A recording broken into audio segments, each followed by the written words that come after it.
Washington, D.C. Tonight, a rising tide. Hopes for a deal to reopen the Strait of Hormuz send U.S. stocks to fresh records, and Brent crude back below $80 for the first time since mid-July. We'll speak in a moment with retired Lieutenant General Karen Gibson, former Director of Intelligence for U.S. Central Command, about whether the calm can last. Plus, the Michigan test. Michigan Democrats choosing between a moderate and a progressive today, and a very closely watched and expensive Senate primary testing the party's direction. Michigan is one of 5 states voting today as President Trump begins a 2-day Western swing focused on the economy and fundraising. And earnings.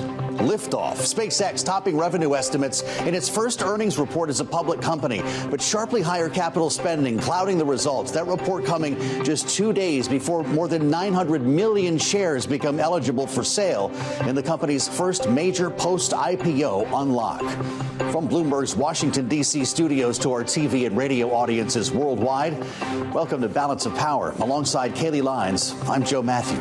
And Joe, we kick things off with the markets. The S&P 500 climbing to its first record since June today, topping the 7,700 level, with the Dow also hitting a new all-time high north of 54,000, and chip stocks seeing their biggest 4-day rally since 2020.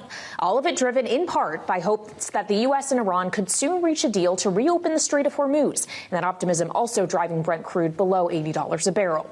And after the closing bell, SpaceX posting its first earnings report since going public, with shares falling roughly 7% in the after hours, even after topping revenue estimates. For more, we turn now to a special edition of Power Moves with Bloomberg's Ed Ledlow, who joins live from San Francisco. So, Ed, my initial sense here is it's not about the money coming in and the revenue line beating. It's about the money that's going out, all of their capital expenditures.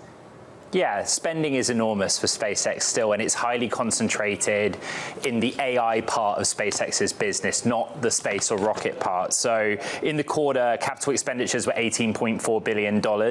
86 of those, or $15.6 billion, were on AI infrastructure. And, you know, what SpaceX AI, combining SpaceX with xAI, which it acquired, is trying to do is make a business of renting out its compute capacity to third parties. In the beginning of this third quarter alone, they did $6.7 billion of new contracts. So clearly they have momentum there. And if you take the AI business of renting out compute in isolation, they're doing it relatively profitably, even though that, you know, this is a loss-making enterprise in aggregate. And then beyond that, it was Musk being Musk, explaining that all the other things that SpaceX hopes to are well underway. They're just taking time, and you know, we got some pretty incremental updates. The stock down 6%. 6% indeed, and far below its IPO price. And is this a sell the news, or is there real disappointment over the results? Because I know we're looking at this unlock at the end of the week that could bring some different fortunes to the shares. So curiously, the stock had a bit of a surge today prior to the earnings statement and prior to the market close. Short interest on this stock is an interesting factor, but the lockup is another factor. So you're right that the first sort of tranche of shares that were subject to a lockup period are hit the market. It's about 900 million shares. After earnings in November, you have another $1.3 billion shares. Basically, if you were an existing SpaceX shareholder because you were a VC firm that backed them or an employee prior to the IPO, you can now sell some of your shares. And so those shares flood the market. That could, in theory, put downward pressure on the stock. But there are other factors at play here, and like a lot of it is making sense of the value that it was assigned at the time of its IPO, relative to the updates that we're getting right now on how all those futuristic businesses are doing in real terms. Yeah, and of course that value in terms of market value is now about $1 trillion less than it was when they made their public debut. I know the earnings call is about to get underway, Ed, and you're going to hop on it. What's going to be the number one question that needs to be answered? Yeah, I mean, you know, SpaceX in the first half an hour or so of the call has been through, you know, their plans for Starship. Clearly, it's front and center, the next generation launch system. They are making strides to get their latest Starlink generations of satellite for connectivity operational. They see huge opportunities in enterprise and government contracts.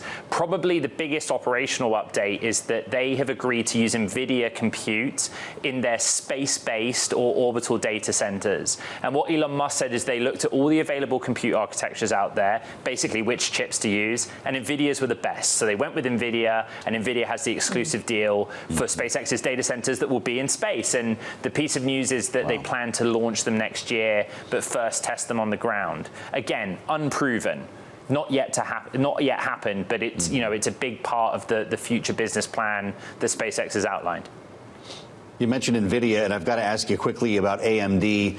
Ed, Sure. This is another earnings report after the bell, and just because the chip trade has been so volatile, up one day, down sharply the next, we've got disappointment here following the forecast, and I'm wondering what this means for the whole space tomorrow. Well, we're seeing other AI infrastructure stocks also under pressure, so that's the direction of travel. It's a simple story with the third quarter revenue outlook, which was $13 billion plus or minus 300 million, just wasn't good enough relative to the most bullish expectations of the street. AMD is up 140% year to date going into this, but it's a simple story. Like, people want to see outperformance, AMD closing the gap on NVIDIA because NVIDIA's growth is still so high, and they just didn't clear that higher bar hurdle when you think about the sort of top end of estimates. Ed, we'll let you get on the call. I appreciate it so much. Ed Ludlow in the clutch, the host of Bloomberg Tech, with some important after-the-bell earnings. And we turn now to the other major story driving markets today, geopolitics, with investors seeming to have endless optimism around the war with Iran after the president said he was giving Iran one last chance to come to an agreement on the war, with outlines for a deal reportedly in motion. With us now for more, Bloomberg's Kate Sullivan. She's live at the White House. And Kate, I'm wondering if we should expect anything. The president said this would be quick, just the next day or two. Any word tonight? We'll see. I mean, there are signs that the U.S. and Iran are getting closer to a potential interim deal to reopen the Strait of Hormuz. We haven't heard yet from the president directly on this today, but we have heard from Secretary of State Marco Rubio and Treasury Secretary Scott Bessent, who both sounded quite optimistic about the prospects of a potential deal. Bessent said that we could have a deal as soon as today. He said maybe today or tomorrow. Now, of course, we've heard a lot of optimistic messaging from this White House on Iran before. We've heard, a deal is imminent, a deal is close, only to have talks completely fall apart and strikes resume. So we'll have to see. We've seen many iterations of this over the last 6 months since the war started back in February. But on this particular deal, many questions remain, of course, over whether tolls would be charged in the Strait of Hormuz, because this is specifically on reopening the Strait. There are still questions about whether Iran would retain any control over it, whether there would be restrictions and tolls. We have seen, Iran has laid mines in the Strait. Are the mines going to be removed? How is that process going to look like? This was, of course, a completely open international waterway before the U.S. and Israel launched this war on Iran back in February. But, there is a looming threat always by the president. We've heard a lot of escalatory, threatening language from the president on potentially escalating attacks. But as of right now, these negotiations are occurring through mediators. And Qatar is saying that there is a draft proposal that has been circulated among U.S. and Iranian officials. Of course, Kate, we haven't heard directly from President Trump about this today. He swore in the new Director of National Intelligence and Jay Clayton and kept it closed to press, didn't take the opportunity to potentially answer questions. And he's now on Air Force One heading to California. Talk to us about what he's doing out west in the next few days. That's right. So the president is on Air Force One headed to Los Angeles right now. He's going to do a 2-day swing in California and Nevada. Tonight, we're expecting him to attend a fundraiser, a reception for the Republican National Committee. And tomorrow, he's going to be giving remarks in Vegas that the White House says is going to focus on the economy and drawing contrast between his administration and his policies and Republicans and Democrats. This is, of course, coming ahead of the critical November midterm elections. And as voters are feeling, poll after poll shows voters are feeling a lot of economic anxiety. They're feeling really the brunt of high gas prices, high grocery prices, and generally just the ripple effects from this war in Iran. All right, Bloomberg's Kate Sullivan live at the White House for us. Thank you so much. And as Kate alluded to, President Trump's claim that this is Iran's last chance to negotiate is one he's made repeatedly in the more than 150 days since the conflict began, just as he's consistently maintained for months that the U.S. has already won the war. I don't like to say this. We've won this. This war has been won. The only one that likes to keep it going is the fake news. We're negotiating now, and they want to make a very good deal. They're willing to give us everything. I think we are winning that battle, but you're really going to win it over the next 2 weeks when we declare total victory. It'll be a total victory. It'll happen very soon. We've already won militarily. They have very little. They have very little left, and they want to make a deal so bad. This is the last chance. This is not something that, if it doesn't happen, this is the last chance for them to sign a good document.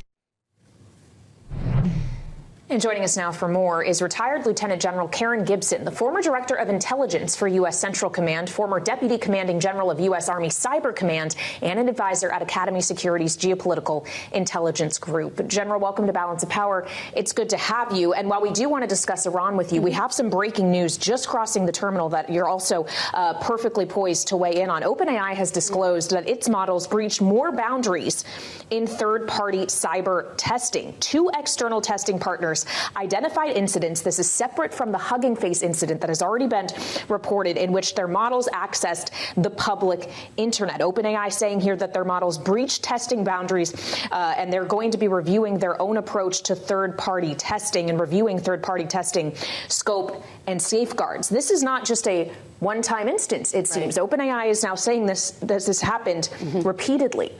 How do we get our arms around? Yeah, so I think the meeting that they'll be having at the White House with some of these frontier model developers, Anthropic, OpenAI, and others, is really important for establishing that framework for testing, particularly from a national security perspective.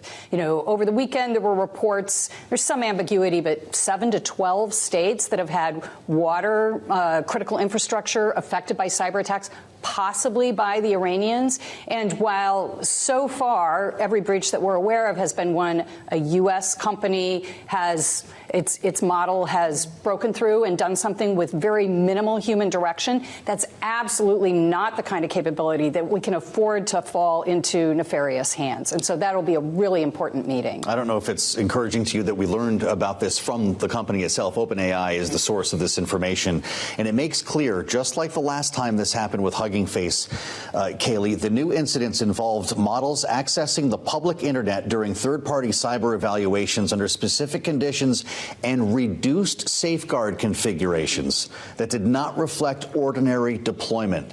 To what extent do we factor that into news like this? They could be seeing this as a breakthrough. Sure. So I think it's very, technology always moves faster than policy. Yeah. And this is an area where, for a variety of reasons, we've been challenged collectively in coming up with the kind of policy safeguards that would allow us to safeguard our nation and our critical infrastructure and yet still be a leader in terms of innovation. There is a tension there between the two. And again, technology almost always exceeds policy, but this is a dangerous area for that. If the guardrails were down in this case, though, that means this might not have happened if they were up. So should perhaps we be encouraged by that? No, no. Okay. Discussion about this White House meeting, which not a lot has been disclosed, but as I understand, possibly a voluntary framework. Perhaps it should not be voluntary. And, we've done a lot to downgrade, disable a number of elements in the U.S. government, one of them being CISA, the Critical Infrastructure Security Agency, who should play a lead role in this. And I'm afraid they are probably not as robust as they used to be. Mm-hmm. Well, you're suggesting that maybe it shouldn't be voluntary. If it's made mandatory, the concern that President Trump has expressed is that means we cede ground to China. Exactly. That's that tension between being an innovator and having a lead from a technological development area, as well as then employing safeguards. There's definitely a tension there. Let's get into the war with Iran, which is why you came here initially, and we appreciate your bearing with breaking news.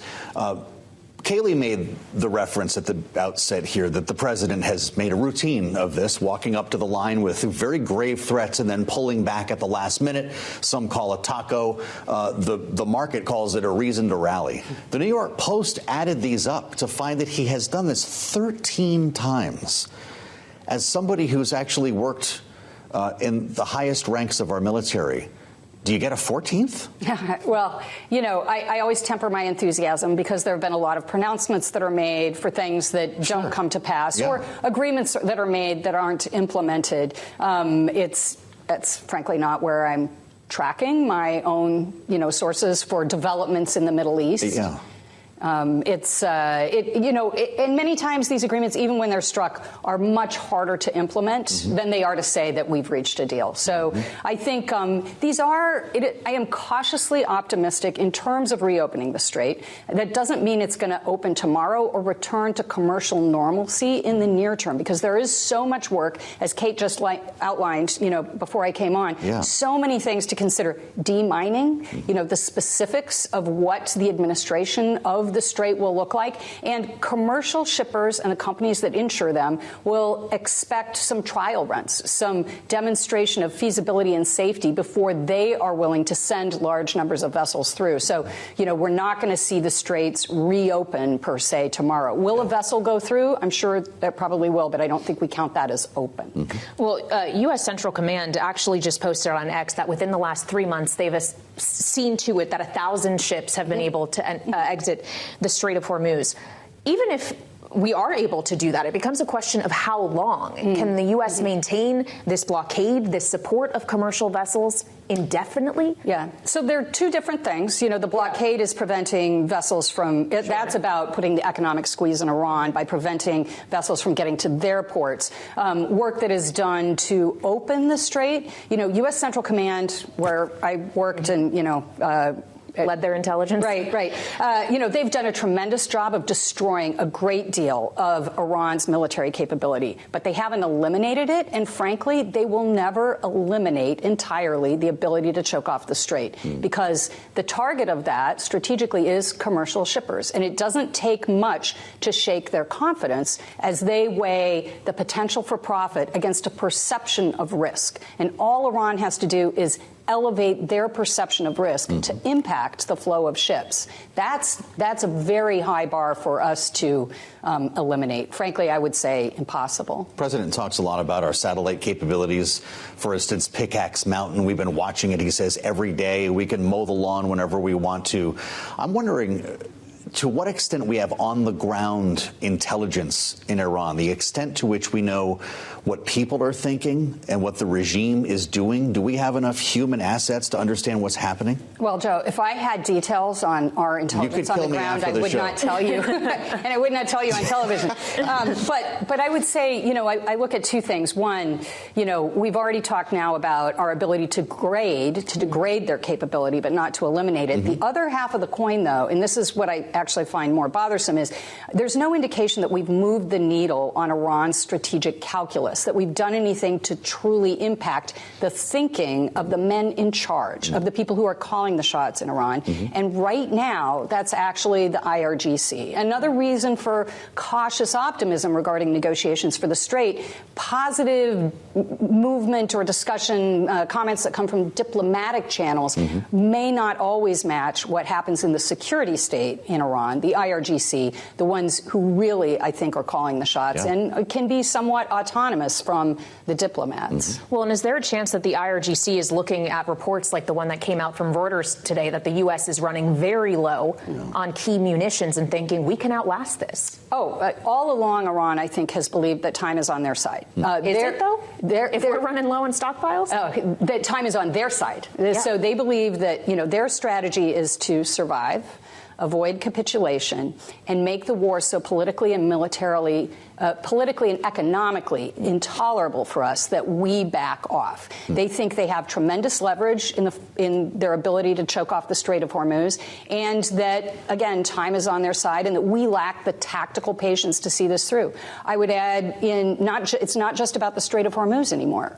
The last 2 weeks, Iran has demonstrated an ability to hold at risk oil and energy infrastructure across the entire region, whether that's, the Houthis enacting a blockade at the Bab el-Mandeb, attacks against Red Sea ports in Yanbu and Aqaba, even as far as Egypt, or the Emirati port in the Gulf of Oman. That happened a couple months earlier. So I think that additional demonstration of capacity is part of what compelled our Gulf allies to pressure the president to say, let's prioritize diplomacy for now and hold off on these heavy military strikes that are being threatened, because it's our Gulf allies who who carry the risk for Iranian retaliation. Yeah. They're the ones that, are economically suffering more than us and that physically are on the receiving end of those strikes. We're out of time. I'm getting the hook here. But, General, we're out of ATACMS? Has this war been well managed? Well, I'd say there were a number of probably planning assumptions that have proved false. Okay. And had all of those assumptions proved right, it would have been over in a couple of weeks. But, that decapitation leads to regime change. Yes. That sinking the Navy eliminates the maritime threat. Mm-hmm. That having air superiority will allow you to dictate terms. None of those are true. If they were, it would be over. It's really great to have you, General. We've learned a lot, and we hope that you'll come back. This is an important conversation. Retired Lieutenant General Karen Gibson with us live on Bloomberg. Coming up, a fight for the future of the Democratic Party, they say. Michigan voters choosing sides in a Senate primary, pitting the party's establishment against its progressive wing. And we'll take you to the race that could offer an early look at where Democrats are headed next on Balance of Power on Bloomberg TV and radio.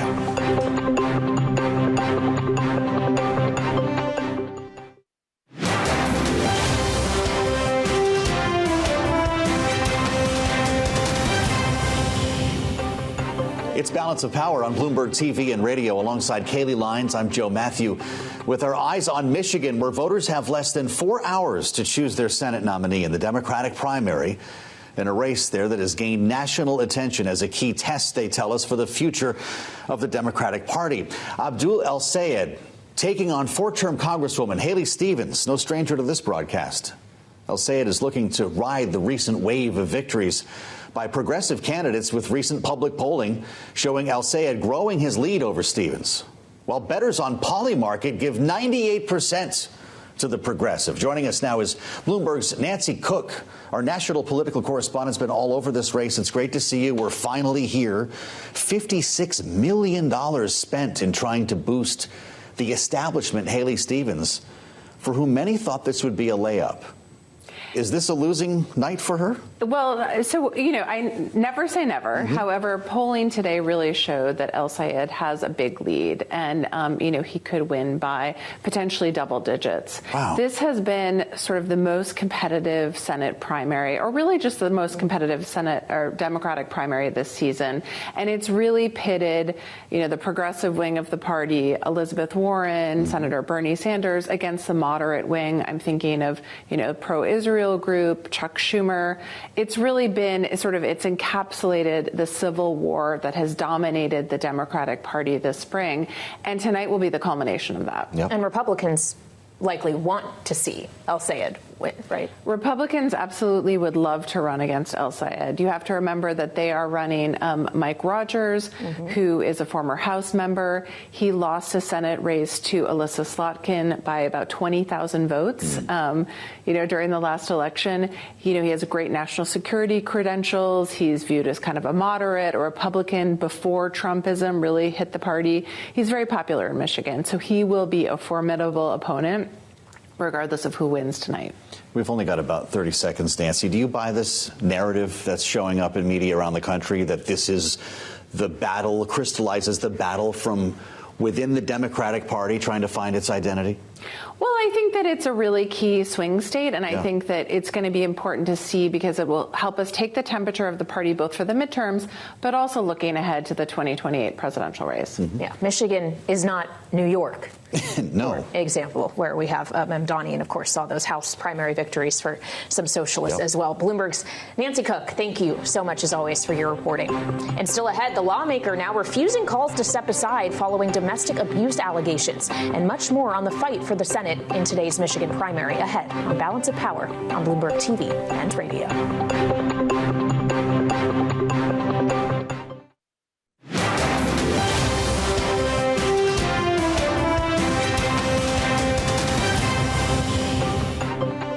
This is Balance of Power on Bloomberg TV and radio. Alongside Joe Matthew, I'm Kaylee Lyons. In tonight's Power Brief, the House Ethics Committee is now investigating Republican Congressman Max Miller of Ohio over allegations that he may have engaged in domestic violence and abuse or illegal drug use, an investigation he called for himself in an attempt to clear his name in the face of calls to resign. Miller is in the midst of divorce proceedings in which his ex-wife accused him of acts of physical violence toward her and their young daughter. Miller has denied the allegations. Texas. On Sunday, Miller's former father-in-law, Republican Senator Bernie Moreno, joined fellow Republican officials and called for Miller to resign from his seat. But Miller has said he will not step aside or end his bid for re-election. Democrats now see a potential opportunity to flip his seat in this year's midterms due to the accusations. A trial date has been set for one of the largest media acquisitions in recent memory, with a California judge scheduling a 12-day trial in March of next year for the pending Paramount-Warner Brothers combo. After a pair of lawsuits challenged the $110 billion proposed acquisition, a group of states led by California's Attorney General Rob Bonta and the Writers Guild of America suing to block the merger. Paramount and Warner Brothers sought a November trial due to the cost of delay. Under the purchase agreement, Paramount has agreed to pay some $7 million a day to WBD starting October 1st until this deal is finalized. And the Department of Justice has sent monitors to cities across Michigan today to, quote, ensure transparency, ballot security, and compliance with federal law. The DOJ sending monitors to Detroit, Hamtramck, Lansing, and East Lansing, all Democratic strongholds. Michigan is considered a must-win for Democrats if they want to flip control of the Senate in this year's midterms. And the winner of today's Democratic primary could help determine not only the balance of power after November, but the future of the party, which Senate Minority Leader Chuck Schumer spoke about earlier. In Michigan, we are going to beat the Republicans. We're going to take Michigan, and we're going to win back the Senate. Bottom line, we are going to win Michigan, take back the Senate, and have a majority. Look, we are a big tent party, and being a big tent party is a strength, not a weakness. And joining us now is Jessica Taylor, the Senate and Governors editor at the Cook Political Report.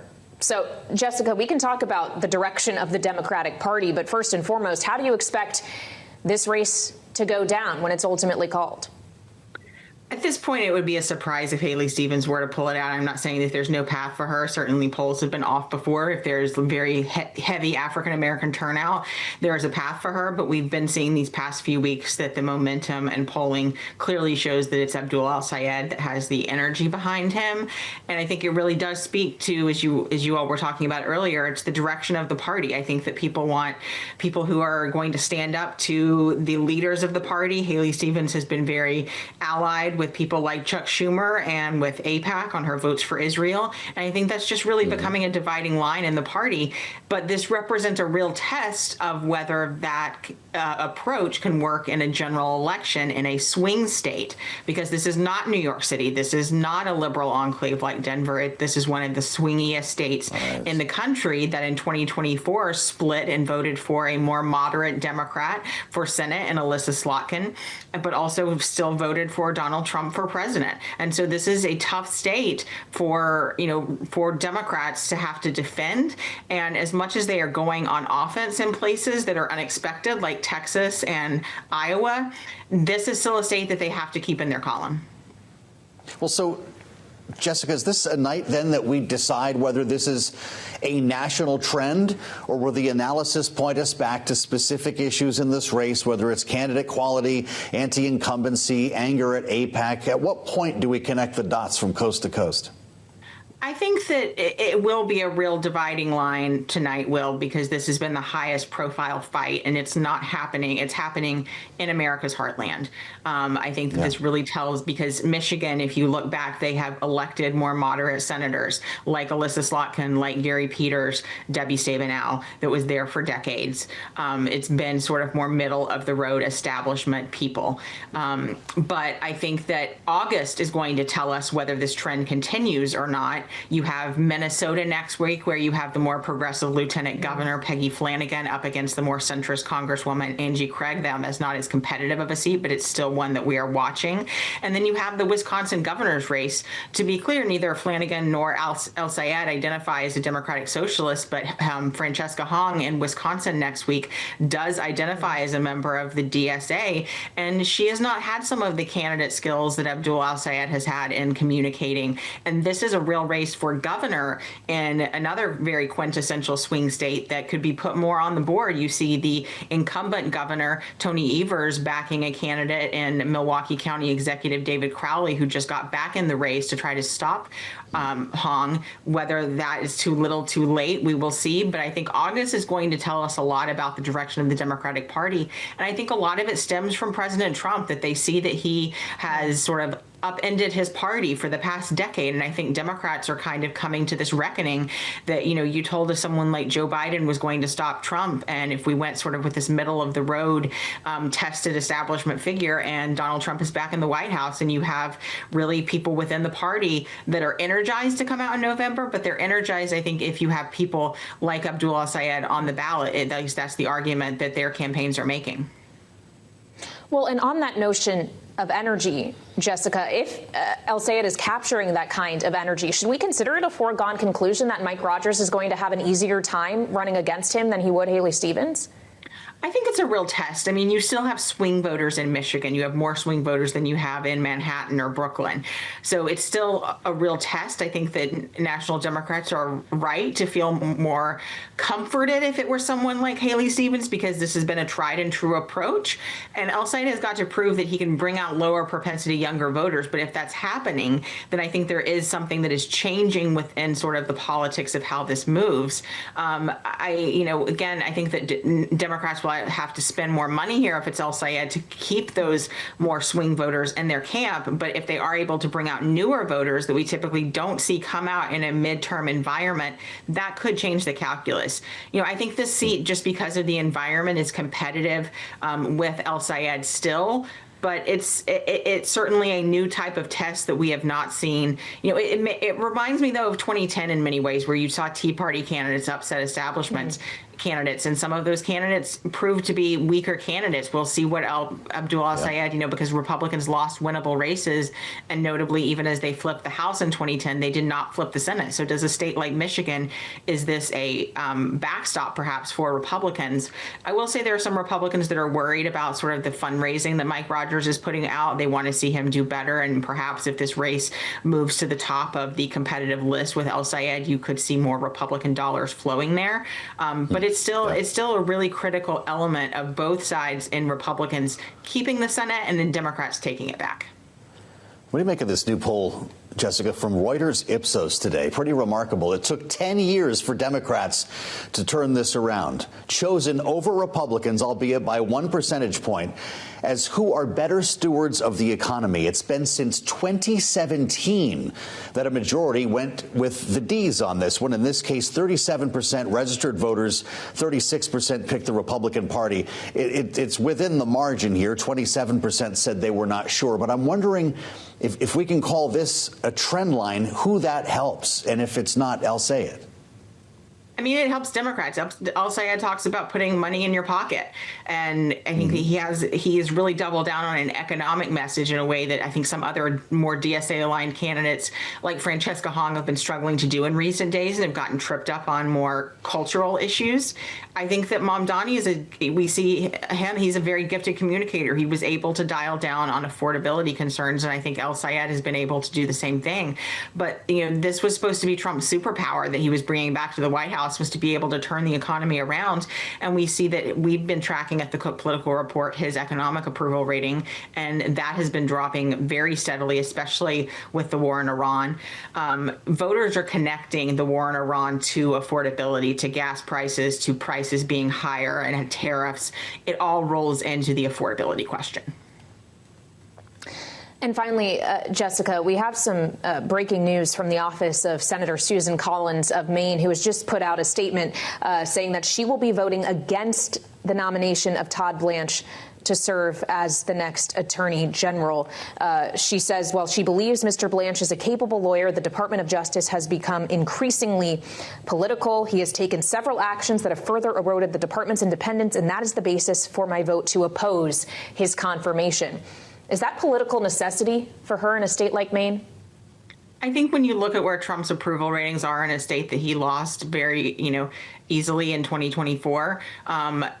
She has to separate herself from the president, and so I think she's probably given more cover than other Republicans would be given to vote against this nomination. They can spare her vote. Of course, they don't have Mitch McConnell's right now, so it is a much tighter numbers in the Senate that they're dealing with. But I think this is a vote that she probably has to take in order to keep her electoral hopes alive. Now, she has overperformed there in Maine. We've, of course, seen a new nominee come in Democrat Troy Jackson. I think he's still having to prove himself and introduce himself to voters with 100 days out. But Susan Collins is in the most vulnerable position that she's ever been in. All right, Jessica Taylor, thank you so much for joining us. And we're beginning to see the aftermath following today's first ever SpaceX earnings call, with telecom giants like Verizon, AT&T, T-Mobile all falling more than 4% after hours, and NVIDIA gaining after comments on SpaceX's plans in the call. The COO, Gwen Shotwell, said in the earnings call with analysts that Starlink Mobile should be able to acquire customers from big wireless operators. Hence the pressure we're now seeing on those names after hours, Joe. Really interesting. Just 40 minutes after the call began. We'll have a lot more on this coming up. The Senate's last gasp will go to Capitol Hill, where indeed senators are holding last-minute votes before heading out of town until after Labor Day. We'll bring in our political panel as well on the day's biggest stories, only on Balance of Power on Bloomberg TV and radio.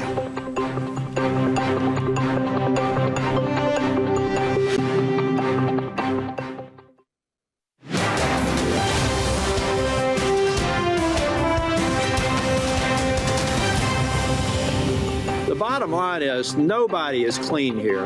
And until we start recognizing this behavior is bad, we're just going to one-up it. Maybe it's a little bit more intense in this administration than the last one, and that a little bit more intense than the prior administration, and so on and so forth. But folks, we've got to end this stuff. We do. I'm going to support Mr. Blanche's nomination, but what I hope I see out of him is a bending of the curve of this absurdity. It's Balance of Power on Bloomberg TV and radio. I'm Joe Matthew alongside Kaylee Lyons, of course, Republican Senator Tom Tillis there from North Carolina, sounding off on the systemic issues plaguing Washington, while voting in favor of advancing Acting Attorney General Todd Blanche's nomination to the full Senate following weeks of negotiations around Blanche and the White House's anti-weaponization fund. Just moments ago, we got breaking news on this.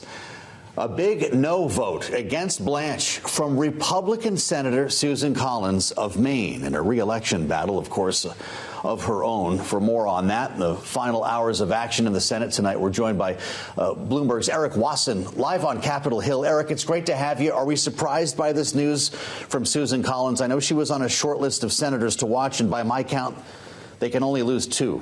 Is that right? I'm really not surprised by it at all. I think this would be a very tough vote for Collins, who's in a tough re-election battle against Democratic nominee Troy Jackson to vote for Todd Blanche. We're also looking at Lisa Murkowski and Bill Cassidy. If I was a betting person, I would think Bill Cassidy may once again sort of cave in and vote for the administration position. He has held out on the Iran war and other things, but after, consulting with the administration tends to go along. But we'll see. I talked to him in the hallway yesterday, and he said he's standing by a statement that, he wants to make sure that this is going to be an attorney general who happened to used to be the president's personal lawyer and not someone who's going to act as the president's personal lawyer going forward. And then he didn't clarify further. So I think he's weighing it. Murkowski's also weighing it. But yeah, if both of those join Collins, this nomination would be blocked again. I will add that Blanche can act as the acting attorney general as long as this plays out, and could do so for quite some time. Well, that's very true, and we'll see if those limits have to be tested and ultimately what comes down on this vote, Erik. But the Senate's planning to take a number of votes before they leave town at the end of this week. What realistically is going to be able to get done? I really think that a stopgap spending bill keeping the government open from October 1st to December 11th will pass. It's relatively non-controversial, a clear procedural hurdle, and a giant vote. It contains an interesting provision to prevent the White House Budget Office from politicizing grants, from only sending grant money to red states, and that actually is supported by members on both sides who are worried about the precedent that would set. I think that will actually get done. I think Russia's sanctions bill could also get done, but there'll be an interesting interesting amendment vote. John Thune, the majority leader, revealing to us that he's going to allow an amendment vote to strip out the tariff authority. This is something that has a lot of Democrats, including top Finance Committee Democrat Wyden, very worried. They think this gives too much leeway to the Trump administration to use to penalize our allies. So we can see how that vote falls. Rand Paul also wants to see a vote on that. But if that goes forward either way, the Russia sanctions bill will clear. There's an attempt to do the sports, college sports bill here. I don't think that will be done. There'll be an attempt to vote on the crypto bill, the Market Structure Clarity Act, but that sounds like it's in a lot of trouble. And this would basically be a procedural vote. The Republicans hope to stage and then to go on the campaign trail and say that Democrats are anti-crypto and get some fundraising off of that. Those are the main items. What they're not doing is an Iran war funding bill. There's a budget that passed the House, $95 billion for the Iran war, for farmer aid, for election security. And there seems to be no appetite to do that. And I'm waiting to see if the president really lays into John Thune about that. All right. Bloomberg's Erik Wasson live on Capitol Hill for us. Thank you so much. And joining us now for more is this evening's political panel. Adam Hodge is with us. He's a Bloomberg politics contributor, Democratic strategist, and managing director at Bully Pulpit International, alongside Republican strategist Aaron McGuire of Axiom Strategies.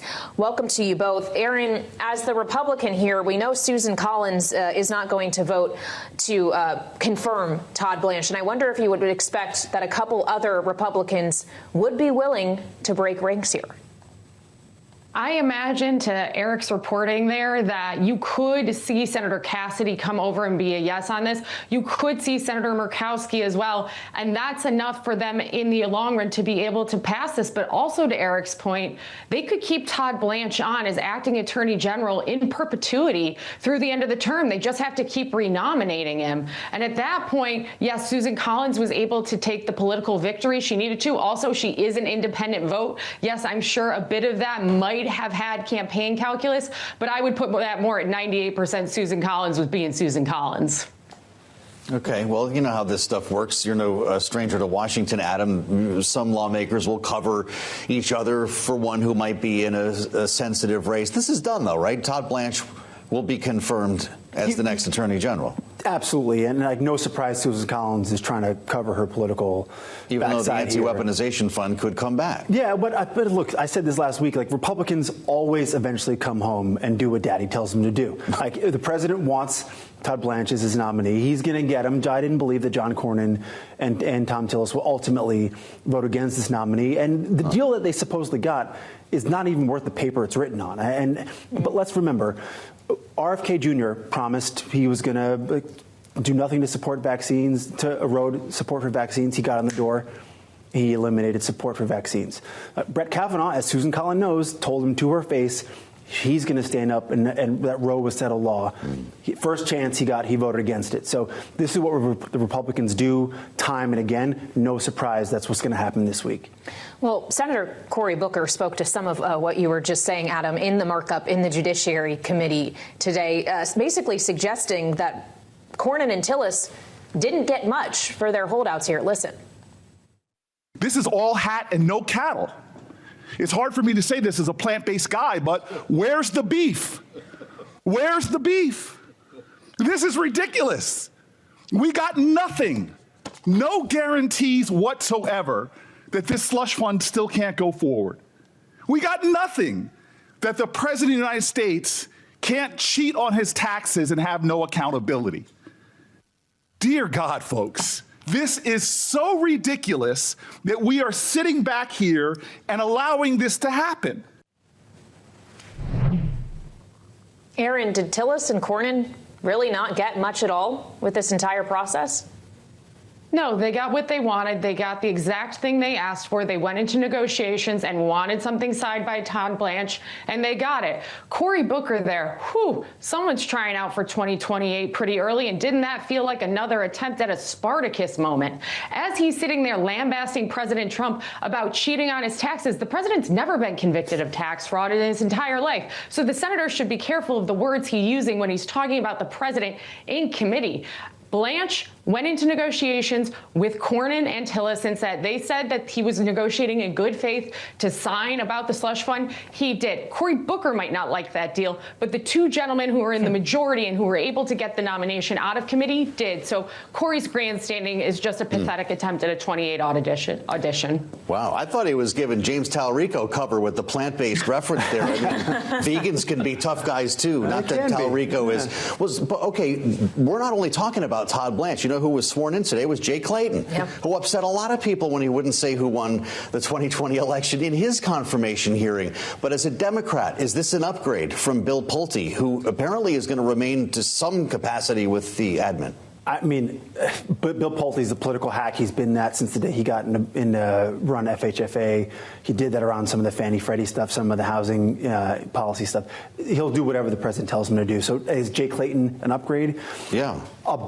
Barely one. I mean, what he did in that confirmation was he debased himself. Is it enough to renew FISA? I would hope so. I mean, I've said it before, FISA should be confirmed, and we should find a way to do that. But the problem is, throughout this administration, they have eliminated the trust within Democrats and Republicans on issues that should be nonpartisan because they just do not think that they won't use their powers and abuse them to go after their political enemies. And so that's what we've seen time and again. We have just over 2 minutes left, and I do want to hear from both of you on Michigan. Adam, how problematic is it for Democrats if El-Sayed wins tonight? Look, I think that the underlying story in Michigan is that the president is unpopular and he's going to drag down any Republican running against him. Now, obviously, I think Haley Stevens would have an easier time beating Mike Rogers than El-Sayed. And that's what you've seen some Democrats in the country say. We will see how it plays out. We may end up spending more money there than we would want to, and that means states like Texas and Iowa that are now in play may have less funds to deal with. So that's the trade-off we'll have to get. I still think Mike Rogers is someone who goes down in November regardless of who the nominee is because Trump is so unpopular in Michigan. Wow. What's your thought on El-Sayed, Aaron McGuire? Is it make my day? I do think that El-Sayed's going to win this primary, and I think to Adam's point here, this does put Democrats in a bit of a bind and a pickle because they are not fundraising at the level nationally that Republicans are. President Trump's MAGA Inc. alone is sitting on almost $500 million in campaign funds, and Democrats were going to have to move money to help try and get El-Sayed across the finish line if they want to, but the way they laid out their 2028 presidential map was an attempt to try and stop the socialist climb in the Democrat Party.